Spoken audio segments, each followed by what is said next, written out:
ఇక్కడ చూపించిన నేరస్తులు గోపి అండ్ లచ్చారెడ్డి అండ్ నవరత్న శర్మ వీళ్ళు ముగ్గురు గత సంవత్సర కాలం నుంచి Nizamabad rural police station, Navipet police station, Magluru police station, Nandipet police station మరియు డిచ్పల్లి పోలీస్ స్టేషన్ పరిధిలో మొత్తం సుమారుగా 16 కేసులలో వీళ్ళు నేరాలు చేయడం జరిగింది.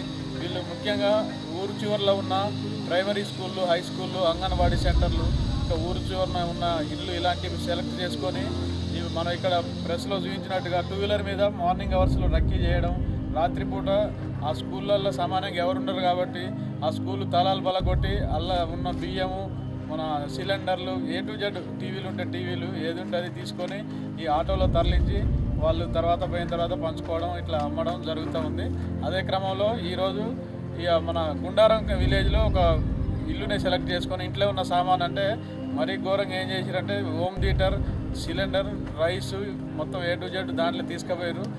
దానిలో భాగంగా వాళ్ళ హోమ్ థియేటర్ అమ్మడానికి ఆటోలో తీసుకొని 2 వీలర్ మీద ముందు ఒకళ్ళు రక్కీ చేసుకుంటూ పోతుంటే ఈరోజు రూరల్ పోలీసులు మేము అక్కడ వెహికల్ చెకింగ్ చేస్తుంటే వాళ్ళు దొరికి ఈ నేరాలను ఒప్పుకోవడం జరిగింది. ఈ వివిధ నేరాలలో మేము రైసు, టీవీలు, వాషింగ్ మిషన్, సిలిండర్లు అన్నీ రికవరీ చేయడం జరిగింది.